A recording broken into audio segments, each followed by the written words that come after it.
Hello dear welcome welcome welcome रिनाज happy life को आमे तो जानिचे आमर जो अवचेतन मन बा आमर जो ब्रेन जो छोट ब्रेन आमर जोटा पिनाल ग्लैंड सेथिर शक्ति होची 95% माने आसी काम करंती 95% आम मुंडर आम ब्रेन रो 100% रु आमे जेति की काम करू से मोटे 3% रु 5% आमे काम करू। जेते ब्रेनी लोक आपण देखुचंती बड़ बड़ साइंटिस्ट देखुचंती बड़ बड़ लोक देखुचंती से मानेकर भी सेही 3 रु 5% भितरे समस्ते आम ब्रेन काम करे अवचेतन मस्तिष्क काम करे। आउ जो 95% पावर रहिला अवचेतन मनर सी बंद हेकी चुप हेकी रही थाए। जदि आमी सेही अवचेतन मनर जो 95% बंद हेकी रही चुप हेकी रही से काम करूनी ताकू जदि आमे जागृत करदेबा ताहले आमे बहुत किछि आम आकर्षण करि परिबा आमर लाइफ रे बा आम जीवन रे। केमिति जोसेफ मर्फी ताकू बहुत भलो भाबरे ताको अवचेतन मस्तिष्क the power of subconscious mind बा अवचेतन मस्तिष्क शक्ति बही रे से बहुत सुंदर भाबरे बुझेइचंती जे आमे सोइला बेले आमे जदी लास्ट थॉट आमर जदि सकारात्मक रहिबो आ आमे जोटा रिपीट करिके सोइबा ताहा आमर अवचेतन मस्तिष्क बहुत शीघ्र ग्रहण करे। आज पढ़िबा आमे अध्याय 17 पर्यंत पढ़ी देइचे। आज पढ़िबा अध्याय 18 आपणक अवचेतन मस्तिष्क किपरि मानसिक अवरोध को हटाई थाए। आपणक अवचेतन मस्तिष्क किपरि मानसिक अवरोध को हटाई थाए। जदि आपण कौनसी असुविधा रे फसी जाइछंती एवं समाधानर रास्ता देखा जाऊ नाही आपण कोन करिवे। समाधान समस्या मध्य ही रही प्रत्येक तामाने आमर जेते समस्या अच्छी से समाधान अच्छी ताहा से समस्या मध्य ही अच्छी। प्रत्येक प्रश्न रे तार उत्तर निहित रही। आपणक अवचेतन मस्तिष्क मध्य रे थिबा अनंत बुद्धिमत्ता सबु जानिछि एवं सबु देखुछि। ता पाखरे उत्तर अछि एवं से ताहा आपणको वर्तमान देखाउछि किंतु आपण ताहा सुनिबा उचित। संपूर्ण आस्थार सह अवचेतन मस्तिष्क देखाई थिबा मार्ग रे चालिबा उचित। आपण एही नूतन मानसिकता आपणाई पारिले आपणक भितरे थिबा रचनात्मक बुद्धिमत्ता सुखद संपादन आनिदेब। आपण चाहुथिबा उत्तर पाइजिबे आउ चिंता करिवार कौनसी कारण नहीं। कारण एभली मानसिकता रहिले आपणकर समस्त काम अर्थपूर्ण हेबो सुचारू रूपे हेबो एवं ता मध्यरे आपण आत्मसंतोष पाई पारिबे। कौनसी अभ्यास किपरि छाड़िबे किंबा आरंभ करिबे भल हेउ कि खराब आमे समस्ते अनेक गुडी अभ्यास रहिछि। अभ्यास आम अवचेतन मस्तिष्कर काम। आमे पहरिबा साइकिल चलेबा नाचिबा कार चलाइबा भली काम गुड़िक बारंबार करिथाउ सेते बेले पर्यंत करू जेते बेले जाए एगुड़िक आम अवचेतन मस्तिष्क रे एक ट्रैक तैयारी न करिछंती। तापरे अवचेतन मस्तिष्क आमर स्वतः काम करिवार अभ्यास को ग्रहण करिनिए। एहाको द्वितीय स्वभाव कुहा जाए। अर्थात आमर प्रथम स्वभाव सृष्टि करुथिबा चिंताधारा एवं काम गुड़िक प्रति अवचेतन मस्तिष्कर प्रतिक्रिया। आमे आम निजर अभ्यास सृष्टि करिपारु। एहार अर्थ हेउछि आमे भल किंबा खराब अभ्यास चयन करिबा पई स्वाधीन। जदि आमे लंबा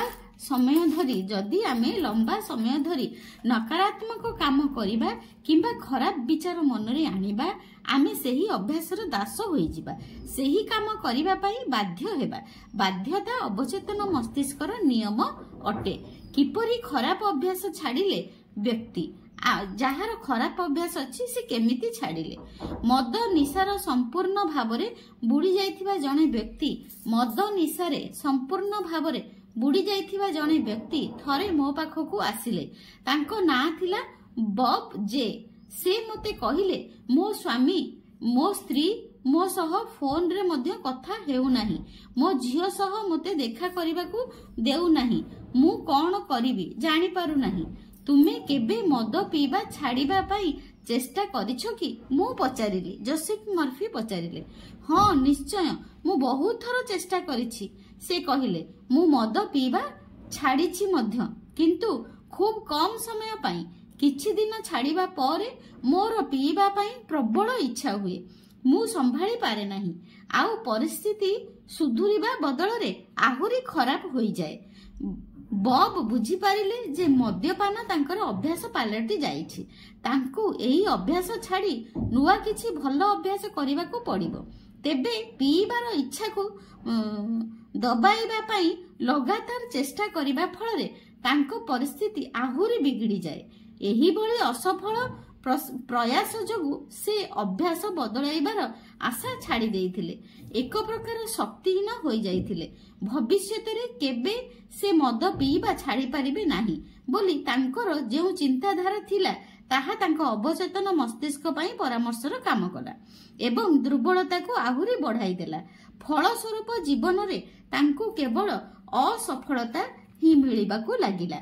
अवचेतन एवं चेतन मस्तिष्क कार्यशैली रे सुसंगीत आनिबा पाई मु ताकू कहिली। उभयंकर सहयोग रे अवचेतन मस्तिष्कर रोपण करा जाइथिबा चिंताधारा किंबा इच्छा फलवती हेबो। तांकर तार्किक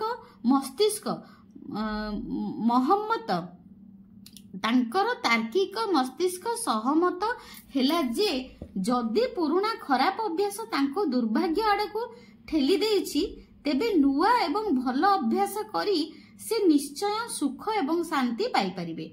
मद पीबार अभ्यास से छाड़ी पारिबे नाही बोली चिंता करिबा बंद करिदेले। बुझी पारिले जे तांको निज चिंताधारा व्यतीत उपचार पाई अन्य कौनसी प्रतिबंधक नाही।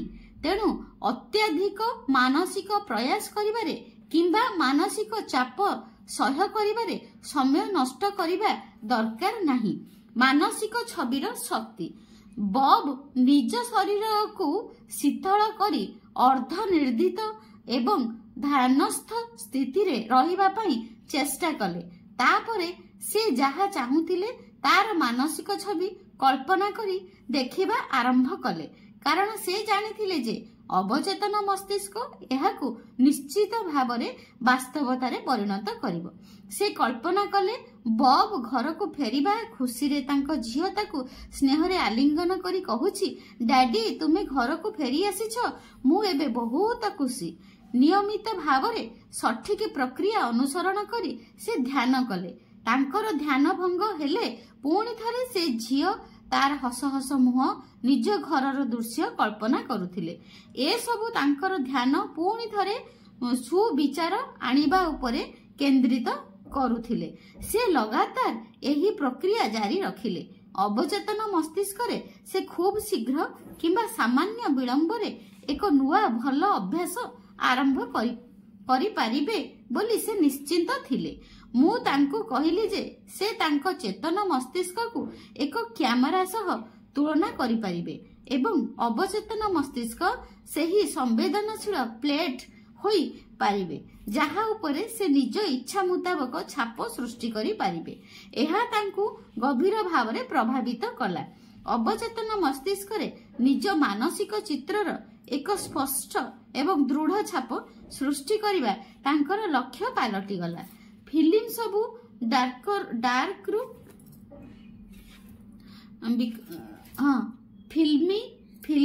फिल्मी सबु डार्क रूम रे विकसित करा जिबा भଳି, माने फिल्म सबु डार्क रूम रे विकसित करा जाइबा देखा जाए। मानसिक चित्र अवचेतन मस्तिष्क डार्क रूम रे विकसित करा जाए। माने मानसिक चित्र माने आमर कल्पना आमे अवचेतन मस्तिष्क रे भଳି आमर सेटा को भाबिबा जे आमर होजंदी अवचेतन मस्तिष्क होजंदी डार्क रूम, आमे सेठी आमर कल्पना को देखिबा। केंद्रीभूत ध्यान बब बुझी जाइथिले जे तांकर चेतन मस्तिष्क एक कैमरा भଳି काम करे। से कौनसी चेष्टा कले नाही, कौनसी प्रकार मानसिक संघर्ष नथिला। नीरवरे से निज चिंताधारा गुड़ी को सठिक बाट को आनी पारिथिले। काल्पनिक दृश्य उपरे ध्यान केंद्रित कले। बारंबार सेई सुखद मानसिक चलचित्र को देखिबा को लागिले। सफल उपचार निश्चय मिलिबो एथिरे कौनसी संदेह नथिला। जेतेबेले मद पीबार इच्छा हेउथिला से निज घरे झियो एवं परिवार सह सुखरे थिबार दृश्य कल्पना करुथिले। शेषरे से सफल हेले कारण सेही मानसिक चलचित्र दिने वास्तव रे परिणत हेबो बोली तांकर दृढ़ विश्वास थिला। बब वर्तमान निज परिवार सह सुखरे रहुछंती, क्यारियर रे सफल होई परिछंती एवं मानसिक शांति लाभ करि परिछंती। दुर्भाग्य तांकर पीछा करुथिला। गत 3 मास धरी मु जेउ बाटरे जाउछि से रास्ता मो पई बंद होई जाउछि। सतरे मु भाबुछि दुर्भाग्य मोर पीछा करुछि। उपरोक्त उक्ति थिला रथ बींकर। तांको कंपनी वृत्तिजीवी मानकर बिलिंग एवं रेकर्डिंग किम्फिंग काम करे। प्रारंभिक दिन गुड़िकरे कंपनी अत्यंत सफल थिला। तेबे गत 3 मास धरी जेमिति किछि परिवर्तन होई जाइछि मु बुझी पारुनी। से मते कहिले मो पई आगरु जेउ सबु रास्ता खोला थिला हठात से सबु जेमिति बंद हेई जाउछि। बारंबार मु क्लायंट मानक सह डील साइन करिबा पर्यंत गला बेलकु शेष मुहूर्त रे सबु बातिल हेउ जाउछि। क्लायंट पछ घुंचा देउछंती। कौन हेउछि जानी हेउनी। केबे ठारू तुमर एभଳି समस्या हेउछि मु पचारिली। गत 3 मास हेला एप्रिल मास ठारू से कहिले मु उत्सुक होई पचारिली तुमर तारीख केमिति मने अछि। सेही समय रे किछि होइथिला कि विरक्ति भरा चाहाणी रे से मोते देखिले एवं कहिले हाँ मने अछि काहेकि ना सेही मासर ही जने दंत चिकित्सक डॉक्यूमेंट रो साइन करबा को प्रतिश्रुति देई परे ओरी गले। मोर बहुत क्षति हेला आउ तापरे एही भली बारंबार होई चलिला। एहा आउ किछि नहे मो ऊपर कहार कुदृष्टि पड़िछि। हाँ सेया ही हेउछि। मु तांको कहिली दंत चिकित्सकक प्रति तांकर राग एवं असंतोष तांको अवचेतन मस्तिष्क को विश्वास कराइला जे एही भली घटना अन्य क्लायंट मानक क्षेत्र में मध्य घटिबो। ए प्रकार विश्वास निराशा भय एवं प्रतिबंधक सृष्टि कला। मन भितरे से शेष मुहूर्त रे डील बातिल हेबार कल्पना करि चालिले। एहा अवचेतन मस्तिष्क रे छाप सृष्टि करिबा जोगु वास्तव रे मध्य ताहा ही घटी चालिला। ता सह तांकर अंधविश्वास मध्य दृढ़ हेबाकू लागिला। समस्या विषय रे आमे बारंबार आलोचना करिबा द्वारा रथ जानिबा आरंभ कले जे तांको निजर मन ही सब समस्यार मूल कारण। मानसिक दृष्टिकोण बदलाइबा ही एकमात्र उपचार। मु तांकू एई प्रार्थना बारंबार दोहराइबा पई कहिली। मु जानिछि जे मु मोर अवचेतन मस्तिष्कर अनंत बुद्धिमत्ता सह अछि जे कौनसी प्रतिबंधक कठिनता किंबा विलंब विषय रे जाने नाही। मु सर्वश्रेष्ठ हेबार भावना रे प्रसन्न अटे। मोर आंतरिक मन मो विचार उपरे निजर सकारात्मक प्रतिक्रिया देई थाए। मु जानिछि जे मो अवचेतन मस्तिष्कर अनंत शक्ति रु लुचा जाई पारिबो नाही। अनंत बुद्धिमत्ता जदि कौनसी काम आरंभ करे सबु बेले ताकू सफलता पूर्वक समाप्त करे।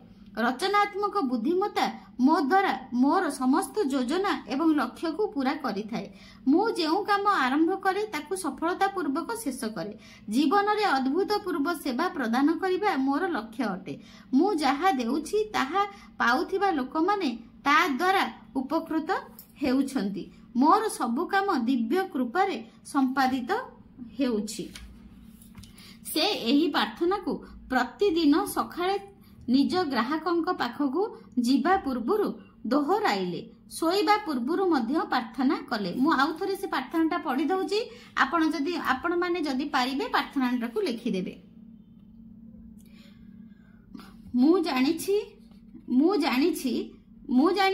जे मु मोर अवचेतन मस्तिष्क अनंत बुद्धिमत्ता सह अछि जी कौनसी प्रतिबंधक कठिनता किंबा विलंब विषय रे जाने नाही। मु सर्वश्रेष्ठ हेबार भगवान भावना रे प्रसन्न अटे। मोर आंतरिक मन मो विचार उपरे निजर सकारात्मक प्रतिक्रिया देई थाए। मु जानिछि जे मो अवचेतन मस्तिष्कर अनंत शक्ति को लुचा जाई पारिबो नाही। अनंत बुद्धिमत्ता जदि कौनसी काम आरंभ करे सबु बेले ताकू सफलता पूर्वक समाप्त करे। रचनात्मक बुद्धिमत्ता मो द्वारा मोर समस्त योजना एवं लक्ष्य को पूरा करिथाए। मु जेउ काम आरंभ करे ताकू सफलता पूर्वक शेष करे। जीवन रे अद्भुतपूर्व सेवा प्रदान करिबा मोर लक्ष्य अटे। मु जहा देउछि ताहा पाउथिबा लोक माने ता द्वारा उपकृत हेउछंती। मोर सब काम दिव्य कृपारु संपादित हेउछि। एटा हला प्रार्थना आपण माने लिखि देबे। सोइबा पूर्वरु एही प्रार्थना को प्रत्येक दिन सकाळे निज ग्राहकंक पाखकु जीवा पूर्वरु दोहराइले। सोइबा पूर्वरु मध्य प्रार्थना कले। खूब शीघ्र निजर अवचेतन मस्तिष्कर से एक नुआ अभ्यास सृष्टि करि पारिले। एक क्लाइंट माने पूर्व भली तांको कंपनी सह चुक्ति स्वाक्षर करिबा आरंभ कले। दुर्भाग्यर शिकार होइथिबा समस्त चिंताधारा से धीरे धीरे भूली गले। आपण जहा चाहंती ताहा केते परिमाण रे चाहंती। जणे युवक थरे महान दार्शनिक सॉक्रेटिस पचारिले जे से एते ज्ञान किपरि लाभ कले। सॉक्रेटिस को पचारिले। सॉक्रेटिस तांको कहिले मो सहित आस। से युवक को गोटिए नदी पाखकु नेले एवं पानी रे तांकर मुंड को बुड़ाई देले। युवक अणनिश्वासी हेला बेलकु तांको छाड़ी देले। से स्वाभाविक हेबा पर तांको पचारिले पानी भितरे तुमर सबुठारु अधिक कोन दरकार थिला? मोर पवन दरकार थिला। युवक कहिले। सॉक्रेटिस धीरे मुंड हलाइले एवं कहिले पानी भितरे थिला बेले तुमे जेपरी पवन दरकार करुथिल सेहीपरि जेतेबेले ज्ञान दरकार करिवो ताहा तुमको मिली जिवो। सेही भली जेतेबेले आपण जीवनर कोनोसी प्रतिबंध को अतिक्रम करिबा पई आपणकर दृढ़ इच्छा थिबो समस्यारु बाहरिबा उपाय अछि बोली जेतेबेले आपण एक स्पष्ट निष्पत्ति रे पहुंचिबे सेही रास्ता रे ही जिबा पई आपण दृढ़ मना होई निष्पत्ति नेबे तेबे विजय सुनिश्चित। जदि प्रकृत रे आपण मानसिक शांति चाहंती आपण ताहा निश्चय पाइबे। आपणक प्रति केही केते खराब व्यवहार करिथिले मध्य बस आपणक सह पक्षपातिता करिथिले मध्य किए केते दुष्ट होइथिले मध्य आपणक निजर मानसिक एवं आध्यात्मिक शक्ति जागृत कले से सबुर आपणक उपरे कोनोसी प्रभाव पड़िबो नाही।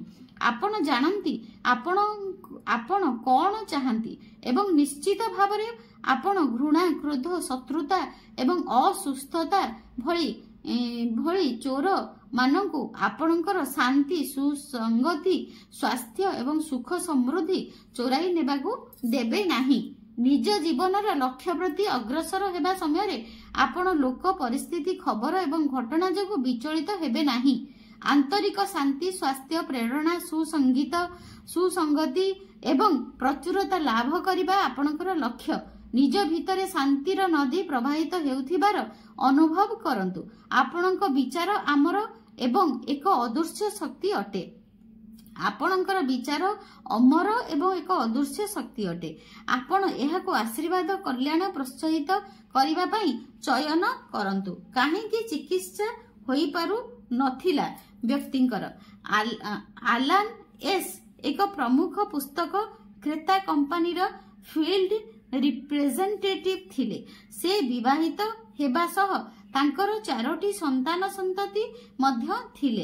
किंतु आलान व्यावसायिक काम रे बाहर को जीवा समय रे अन्य जने महिलांक सह अवैध संपर्क रखंती। से विषय रे केही जानि नथिले। मो सह देखा करिबा पई आसिला बेले से चिंतित थिले एवं सामान्य कथारे चिड़ी जाउथिले। औषध न खाइले तांको निद हेउ नथिला। तांकर उच्च रक्तचाप थिला एवं शरीर भितरे अनेक प्रकारर जंत्रणा थिला जहा डाक्टर माने चिन्हट मध्य करि पारु नथिले कि भल करि पारु नथिले। आउ परिस्थिति को सबुठु अधिका खराब करुथिला तांकर मद पीबार अभ्यास। तांको सह कथा हेबा परे जणा पड़िला जे ए सब समस्यार मूल कारण हेउछि तांको मन भितरे थिबा गभीर अपराध बोध। तांको धार्मिक विश्वास एभଳି काम करिबार अनुमति दिए नाही। विवाहर पवित्र बंधन प्रति से विश्वासघातकता करुथिबार अपराध बोध अवचेतन स्तर रे गभीर छाप सृष्टि करिथिला।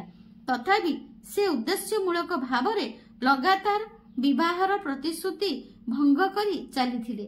ନିଜକୁ ଦୋଷୀ ମନେ କରୁଥିବାର ଯେଉଁ କ୍ଷତ ତାଙ୍କ ମନରେ ସୃଷ୍ଟି ହୋଇଥିଲା ସେ ତାର ଉପଚାର ପାଇଁ ମଦ ପିଉଥିଲେ, ହେଲେ ତାହା ନିଆଁର ଘିଅ ଢାଳିବାର କାମ କରୁଥିଲା। ବ୍ୟାଖ୍ୟା ଏବଂ ଉପଚାର। ତାଙ୍କ ମନ କିପରି କାମ କରୁଛି ସେ ବିଷୟରେ ମୁଁ ଯାହା କହିଲି ସେ ଶୁଣିଲେ, ନିଜ ସମସ୍ୟାର ମୁକାବିଲା କଲେ, ଅବୈଧ ସମ୍ପର୍କ ଛିନ୍ନ କରିବା ପାଇଁ ନିଷ୍ପତ୍ତି ନେଲେ, ସମସ୍ୟାଠାରୁ ଦୂରକୁ ଯିବା ପାଇଁ ଅଜଣାତରେ ସେ ମଦ ପିଇ ଚାଲିଥିଲେ ବୋଲି ବୁଝିପାରିଲେ। ତାଙ୍କ ଅବଚେତନ ମସ୍ତିଷ୍କର ଛାପ ସୃଷ୍ଟି କରୁଥିବା କାରଣଗୁଡ଼ିକ ଦୂର କରିବାର ଆବଶ୍ୟକତା ଥିଲା, ତାପରେ ହିଁ ଉପଚାର ହୋଇପାରିବ। ସେ ହୃଦୟଙ୍ଗମ କଲେ। ଅବଚେତନ ମସ୍ତିଷ୍କ ପ୍ରଭାବିତ କରିବା ପାଇଁ ସେ ଦିନକୁ 3 ଥର ଏହି ପ୍ରାର୍ଥନା କଲେ, ମୋର ମନ ଶାନ୍ତି, ସଂଯମ, ସନ୍ତୁଳନ ଏବଂ ସାମ୍ୟତାରେ ପରିପୂର୍ଣ୍ଣ। ମୋ ଭିତରେ ଅନନ୍ତ ହାସ୍ୟ ମୁଦ୍ରାରେ ସାଇତ ଅଛି। ମୁଁ ନିଜର ଅତୀତ, ବର୍ତ୍ତମାନ କିମ୍ବା ଭବିଷ୍ୟତର କୌଣସି କାମ ପାଇଁ ଡରିବି ନାହିଁ। ମୋ ଅବଚେତନ ମସ୍ତିଷ୍କର ଅନନ୍ତ ବୁଦ୍ଧିମତ୍ତା ସବୁ ପ୍ରକାରରେ ମୋର ନେତୃତ୍ୱ ନେଉଛି ଏବଂ ମୋର ମାର୍ଗଦର୍ଶନ କରୁଛି। ବିଶ୍ୱାସ, ଶାନ୍ତି ଏବଂ ଆତ୍ମସଂଯମତାର ସହ ମୁଁ ବର୍ତ୍ତମାନ ସବୁ ପରିସ୍ଥିତିର ମୁକାବିଲା କରିପାରିବି। ମୁଁ ମୋର ଖରାପ ଅଭ୍ୟାସରୁ ନିଜକୁ ମୁକ୍ତ କରି ସାରିଛି। ମୁଁ ନିଜକୁ କ୍ଷମା କରୁଛି। ମୋତେ ମଧ୍ୟ କ୍ଷମା ମିଳିସାରିଛି। ଶାନ୍ତି, ମୁକ୍ତି ଏବଂ ଆତ୍ମବିଶ୍ୱାସରେ ମୋ ମନ ଭରି ଯାଇଛି।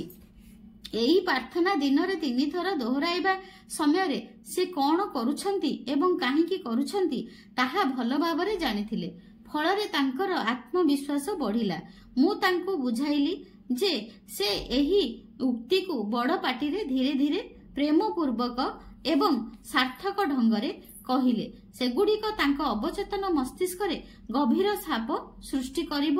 ଯେଉଁ ଗଛର ମଞ୍ଜି ପୋତା ହୁଏ ସେଥିରୁ ସେହି ଗଛ ହିଁ ଗଜା ହୋଇ ବାହାରେ।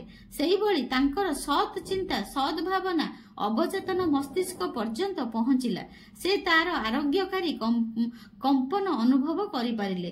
ତାଙ୍କ ମନରୁ ସବୁ ପ୍ରକାର ସମସ୍ୟା ସୃଷ୍ଟିକାରୀ ନକାରାତ୍ମକ ଚିନ୍ତାଧାରା ବାହାରି ଗଲା। ଆଲୋକର ପ୍ରବେଶରେ ଅନ୍ଧକାର ଅପସରି ଗଲା ପରି ଗଠନାତ୍ମକ ବିଚାର ସବୁ ନକାରାତ୍ମକ ବିଚାରକୁ ନଷ୍ଟ କରିଦେଲା। ଗୋଟିଏ ମାସ ଭିତରେ ସେ ସତେ ଯେମିତି ଜଣେ ନୂଆ ମଣିଷରେ ରୂପାନ୍ତରିତ ହୋଇଗଲେ। ସ୍ୱୀକାର କରିବା ପାଇଁ ମନା କରିବା। ସ୍ୱୀକାର କରିବା ପାଇଁ ମନା କରିବା। ଯଦି ଆପଣ ନିଶାଗ୍ରସ୍ତ ତାହା ସ୍ୱୀକାର କରନ୍ତୁ। ପ୍ରସଙ୍ଗକୁ ଏଡ଼ାଇ ଯାଆନ୍ତୁ ନାହିଁ। ବହୁ ଲୋକ ମଦ ନିଶା ଛାଡ଼ି ପାରନ୍ତି ନାହିଁ କାରଣ ସେମାନେ ଏହା ସ୍ୱୀକାର କରିବା ପାଇଁ ମନା କରନ୍ତି। ଆପଣଙ୍କ ରୋଗ ହେଉଛି ଏକ ଅସ୍ଥିରତା, ମନ ଭିତରେ ଏକ ଭୟ। ଆପଣ ଜୀବନର ସମ୍ମୁଖୀନ ହେବାକୁ ମନା କରୁଛନ୍ତି, ତେଣୁ ମଦ ବୋତଲ ମାଧ୍ୟମରେ ନିଜ ଦାୟିତ୍ୱ ଛାଡ଼ି ଦୂରକୁ ପଳାୟନ କରୁଛନ୍ତି। ଜଣେ ମଦ୍ୟପ ଭାବରେ ଆପଣଙ୍କର ନିଜସ୍ୱ ଇଚ୍ଛା ନଥାଏ। ଆପଣ ଭାବି ପାରନ୍ତି ଆପଣଙ୍କର ସ୍ୱାଧୀନତା ଅଛି ବୋଲି, କିନ୍ତୁ ପ୍ରକୃତରେ ନଥାଏ। ତଥାପି ଆପଣ ନିଜ ମଜବୁତ ଇଚ୍ଛାଶକ୍ତି ଥିବା ଦାବି କରନ୍ତି। ଯଦି ଆପଣ ଜଣେ ଅଭ୍ୟାସଗତ ମଦ୍ୟପ ଏବଂ ଆପଣ ଦୃଢ଼ ଭାବରେ କୁହନ୍ତି ମୁଁ ଆଉ ଥରେ ମଦ ଛୁଇଁବି ନାହିଁ, ଏହି ଦାବିକୁ ସତ କରିବା ପାଇଁ ଆପଣଙ୍କ ପାଖରେ ଦୃଢ଼ ଇଚ୍ଛା ଶକ୍ତି ନଥାଏ। କାରଣ ହେଉଛି ଇଚ୍ଛା ଶକ୍ତିକୁ କେଉଁଠି କେନ୍ଦ୍ରିତ କରାଯିବ ତାହା ଆପଣ ଜାଣିନଥାନ୍ତି। ଆପଣ ନିଜେ ତିଆରି କରିଥିବା ଏକ ମନୋବୈଜ୍ଞାନିକ ଜେଲରେ ରୁହନ୍ତି ଏବଂ ନିଜର ବିଶ୍ୱାସ, ବିଚାର, ପ୍ରଶିକ୍ଷଣ ଏବଂ ପରିବେଶ ପ୍ରଭାବରେ ବନ୍ଧା ହୋଇଥାନ୍ତି। ଅନ୍ୟମାନଙ୍କ ଭଳି ଆପଣ ନିଜ ଅଭ୍ୟାସର ଦାସ। ଆପଣଙ୍କୁ ଯେପରି ପ୍ରଶିକ୍ଷଣ ଦିଆଯାଇଛି ଆପଣ ସେହିପରି ପ୍ରତିକ୍ରିୟା ଦେଇଥାନ୍ତି। ସ୍ୱାଧୀନତାର ବିଚାର ନିର୍ମାଣ କରିବା। ଆପଣ ନିଜ ମନ ଭିତରେ ସ୍ୱାଧୀନତାର ବିଚାର ଏବଂ ମାନସିକ ଶାନ୍ତି ନିର୍ମାଣ କରିପାରିବେ, ଯାହାଦ୍ୱାରା ଏହା ଅବଚେତନ ମସ୍ତିଷ୍କର ଗଭୀରତା ପର୍ଯ୍ୟନ୍ତ ପହଞ୍ଚି ପାରିବ। ଅବଚେତନ ମସ୍ତିଷ୍କ ଅତ୍ୟନ୍ତ ଶକ୍ତିଶାଳୀ ହୋଇଥିବାରୁ ସେ ଆପଣଙ୍କୁ ମଧ୍ୟ ପିଇବାର ଇଚ୍ଛାରୁ ମୁକ୍ତି ଦେବ। ଆପଣଙ୍କ ମସ୍ତିଷ୍କ କିପରି କାମ କରୁଛି ଏ ବିଷୟରେ ଆପଣ ଏକ ଭିନ୍ନ ଉପାୟରେ ବୁଝିପାରିବେ। ଆପଣ ନିଜ ଉକ୍ତିକୁ ଦୃଢ଼ତାର ସହ ଉପସ୍ଥାପନ କରିପାରିବେ ଏବଂ ତାର ସତ୍ୟତାକୁ ବୁଝିପାରିବେ। 51% ଉପଚାର ହୋଇପାରିବ। କୌଣସି ପ୍ରକାର ବିନାଶକାରୀ ଅଭ୍ୟାସରୁ ମୁକ୍ତ ହେବା ପାଇଁ ଯଦି ଆପଣଙ୍କର ଦୃଢ଼ ଇଚ୍ଛା ଥାଏ, ତେବେ ଜାଣି ରଖନ୍ତୁ ଯେ ଏହା ଦ୍ୱାରା 51% ଉପଚାର ହୋଇସାରିଛି। ଯଦି ଆପଣଙ୍କର ଖରାପ ଅଭ୍ୟାସ ଛାଡ଼ିବାର ଇଚ୍ଛା ଏହାକୁ ଜାରି ରଖିବାର ଇଚ୍ଛା ଠାରୁ ଅଧିକ ଅଟେ, ତେବେ ଅଭ୍ୟାସର ଦାସତ୍ୱରୁ ମୁକ୍ତ ହେବାର କୌଣସି ପ୍ରତିବନ୍ଧକ ନାହିଁ। ଯେଉଁ ପ୍ରକାର ବିଚାର ଆପଣ ମନ ଭିତରକୁ ଆଣିଥାନ୍ତି ତାହା ବହୁଗୁଣିତ ହୋଇଥାଏ। ମନରେ ମୁକ୍ତି ଅର୍ଥାତ୍ ବିନାଶକାରୀ ଅଭ୍ୟାସରୁ ମୁକ୍ତି ଏବଂ ଶାନ୍ତିର ଭାବନା ରଖନ୍ତୁ। ଏହି ନୂଆ ଦିଗ ଉପରେ ଧ୍ୟାନ କେନ୍ଦ୍ରିତ କରନ୍ତୁ। ଏଭଳି ଜାରି ରଖିବା ଦ୍ୱାରା ଅବଚେତନ ମସ୍ତିଷ୍କରେ ତାହା ପ୍ରବେଶ କରିବ ଏବଂ ଅବଚେତନ ମସ୍ତିଷ୍କ ସେହି ଭାବନାକୁ ବାସ୍ତବତାରେ ପରିଣତ କରିବ। ବିକଳ୍ପର ନିୟମ ବୁଝି ରଖନ୍ତୁ ଯେ ଆପଣଙ୍କ ଯନ୍ତ୍ରଣା ବ୍ୟର୍ଥ ନୁହେଁ, ସେଥିରୁ ଆପଣଙ୍କୁ କିଛି ଭଲ ଫଳ ମିଳିବ। ତଥାପି ଯନ୍ତ୍ରଣାରେ ବେଶୀ ଦିନ ରହିବା ବୋକାମି। ଯଦି ଆପଣ ମଦ୍ୟପ ହୋଇ ରହିବେ, ଆପଣଙ୍କର ଶାରୀରିକ ଏବଂ ମାନସିକ ଶକ୍ତି କ୍ଷୟ ହୋଇ ଚାଲିବ। ଜାଣିଥାନ୍ତୁ ଯେ ଆପଣଙ୍କ ଅବଚେତନ ମସ୍ତିଷ୍କର ଶକ୍ତି ଆପଣଙ୍କୁ ସହଯୋଗ କରୁଛନ୍ତି। ଅବସାଦଗ୍ରସ୍ତ ଅବସ୍ଥାରେ ମଧ୍ୟ ଆପଣ ମୁକ୍ତିର ସ୍ୱାଦ ଏବଂ ଆଗାମୀ ଦିନର ସୁଖଦ ମୁହୂର୍ତ୍ତକୁ କଳ୍ପନା କରିପାରିବେ। ଏହା ହେଉଛି ବିକଳ୍ପର ନିୟମ। ଯଦି ଆପଣଙ୍କ କଳ୍ପନା ଶକ୍ତି ଆପଣଙ୍କୁ ମଦ ବୋତଲ ଆଡ଼କୁ ଟାଣିପାରେ, ଏହା ଆପଣଙ୍କୁ ସୁଖଦ ମୁହୂର୍ତ୍ତ ଆଡ଼କୁ ମଧ୍ୟ ନେଇପାରିବ। ପ୍ରଥମେ ଆପଣଙ୍କୁ ସାମାନ୍ୟ ଅସୁବିଧା ହୋଇପାରେ, କିନ୍ତୁ ଏହା ମଙ୍ଗଳକର। ମାଟିଏ ଛୁଆକୁ ଜନ୍ମ ଦେଲା ବେଳେ ଯନ୍ତ୍ରଣା ସହିଥାଏ, କିନ୍ତୁ ତା ବଦଳରେ ଛୁଆ ରୂପରେ ତାକୁ ଅସୀମ ଆନନ୍ଦ ମିଳେ। ସେହିପରି ଆପଣଙ୍କୁ କିଛି ସମୟର ଆତ୍ମସଂଯମ ବଦଳରେ ଆଜୀବନ ମଦ ନିଶାରୁ ମୁକ୍ତି ମିଳିପାରିବ। ମଦ୍ୟପ ହେବାର କାରଣ। ମଦ ନିଶାର ପ୍ରକୃତ କାରଣ ନକାରାତ୍ମକ ଏବଂ ବିନାଶକାରୀ ଅଟେ, କାହିଁକି ନା ମଣିଷ ଯାହା ଚିନ୍ତା କରେ ସେ ତାହା ହିଁ ବନିଯାଏ। ଜଣେ ମଦ୍ୟପ ନିଜକୁ ହୀନ, ଅପର୍ଯ୍ୟାପ୍ତ, ପରାସ୍ତ ଏବଂ ହତାଶ ଅନୁଭବ କରେ। ଏସବୁ ସହିତ ଅନେକ ସମୟରେ ତାଙ୍କ ଭିତରେ ଏକ ଗଭୀର ଶତ୍ରୁତାର ଭାବନା ମଧ୍ୟ ରହିଥାଏ। ମଦ ପିଇବା ପାଇଁ ତା ପାଖରେ ଅଗଣିତ ବାହାନା ଥାଏ, କିନ୍ତୁ ପ୍ରକୃତରେ ଏକମାତ୍ର କାରଣ ହେଉଛି ବ୍ୟକ୍ତିର ଚିନ୍ତାଧାରା। 3ଟି ଯାଦୁକାରୀ ସୋପାନ। ପ୍ରଥମ ସୋପାନ, ଶାନ୍ତ ରୁହନ୍ତୁ, ମନକୁ ସ୍ଥିର କରନ୍ତୁ, ଅର୍ଦ୍ଧନିଦ୍ରିତ ଅବସ୍ଥାକୁ ଚାଲିଯାଆନ୍ତୁ। ଏହି ଆରାମଦାୟକ, ଶାନ୍ତିପୂର୍ଣ୍ଣ, ଗ୍ରହଣ ଯୋଗ୍ୟ ସ୍ଥିତିରେ ଆପଣ ଦ୍ୱିତୀୟ ସୋପାନ ପାଇଁ ପ୍ରସ୍ତୁତ ହେଉଛନ୍ତି। ଦ୍ୱିତୀୟ ସୋପାନ କ'ଣ? ଦ୍ୱିତୀୟ ସୋପାନ ହେଲା ଗୋଟିଏ ଛୋଟ ବାକ୍ୟ ଚୟନ କରନ୍ତୁ ଯାହାକୁ ଆପଣ ସହଜରେ ମନେ ରଖିପାରିବେ। ତାପରେ ଏହାକୁ ବାରମ୍ବାର କୁହନ୍ତୁ। ଏହି ବାକ୍ୟକୁ କୁହନ୍ତୁ, ଆତ୍ମସଂଯମ ଏବଂ ମାନସିକ ଶାନ୍ତି ବର୍ତ୍ତମାନ ମୋର ଏବଂ ମୁଁ ଏଥିପାଇଁ ଧନ୍ୟବାଦ କରୁଛି। ଧ୍ୟାନ ଭଙ୍ଗ ନ ହେବା ପାଇଁ ବଡ଼ ପାଟିରେ ଏହି ବାକ୍ୟକୁ କୁହନ୍ତୁ, କିମ୍ବା ଆପଣ ଏହାକୁ ମନ ଭିତରେ କହିବା ସମୟରେ ଓଠରେ ଶବ୍ଦଗୁଡ଼ିକୁ ଅଙ୍କିତ କରନ୍ତୁ। ଏହା ଦ୍ୱାରା ଅବଚେତନ ମସ୍ତିଷ୍କରେ ବାକ୍ୟର ପ୍ରବେଶ ହେବ। ଏହିଭଳି 5 ମିନିଟ୍ କିମ୍ବା ଅଧିକ ସମୟ କୁହନ୍ତୁ। ଆପଣଙ୍କୁ ଗଭୀର ଭାବନାତ୍ମକ ପ୍ରତିକ୍ରିୟା ମିଳିବ। ଦ୍ୱିତୀୟ ସୋପାନ, ଶୋଇବାକୁ ଯିବାର ଠିକ୍ ପୂର୍ବରୁ ଜର୍ମାନୀର ମହାନ କବି ଜୋହାନ୍ ଭନ୍ ଗୋଏଥେ ଯାହା କରିଥିଲେ ତାହା କରନ୍ତୁ।